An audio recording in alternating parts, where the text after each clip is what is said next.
दिसंबर बाद में कर्मचारियों को तनख्वाह नहीं मिलेगी, मुख्यमंत्री जी को कह देना मेरे माध्यम से।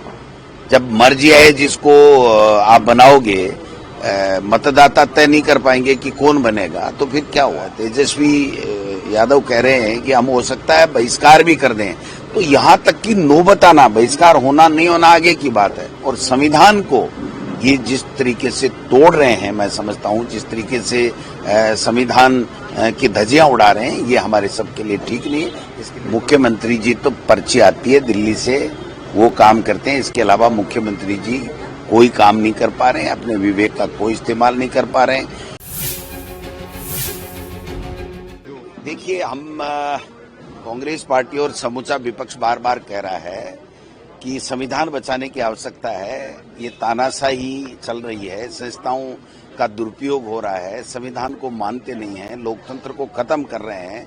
और चाइना और रूस की तरह यहाँ पर एक ही व्यक्ति का राज हो और वो मर जाए जिस को बनाए, ये स्थितियां जो पैदा कर रहे हैं, ये हमारे भारत के लोकतंत्र के लिए घातक है।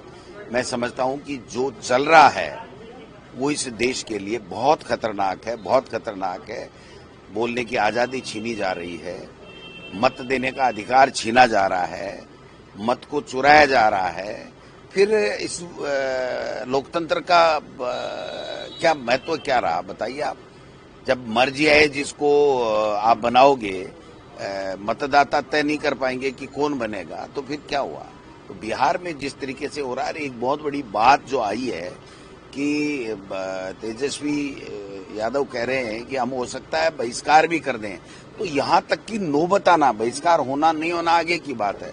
लेकिन इस तरीके के बयान देना के लिए मजबूर हो जाए व्यक्ति, तो इससे ज्यादा तो कोई लोकतंत्र के लिए खतरनाक बात है नहीं। और संविधान को ये जिस तरीके से तोड़ रहे हैं, मैं समझता हूं जिस तरीके से संविधान की धज्जियां उड़ा रहे हैं, ये हमारे सबके लिए ठीक नहीं है। इसके लिए संघर्ष करेंगे, लड़ाई लड़ेंगे, सदनों में भी लड़ेंगे और सड़क पे भी लड़ेंगे। मुख्यमंत्री जी तो पर्ची आती है दिल्ली से, वो काम करते हैं। इसके अलावा मुख्यमंत्री जी कोई काम नहीं कर पा रहे हैं, अपने विवेक का कोई इस्तेमाल नहीं कर पा रहे हैं। जो बजट दिया था इन्होंने, उस बजट का 20% ही पालना नहीं हुई। दिसंबर बाद में कर्मचारियों को तनख्वाह नहीं मिलेगी, मुख्यमंत्री जी को कह देना मेरे माध्यम से।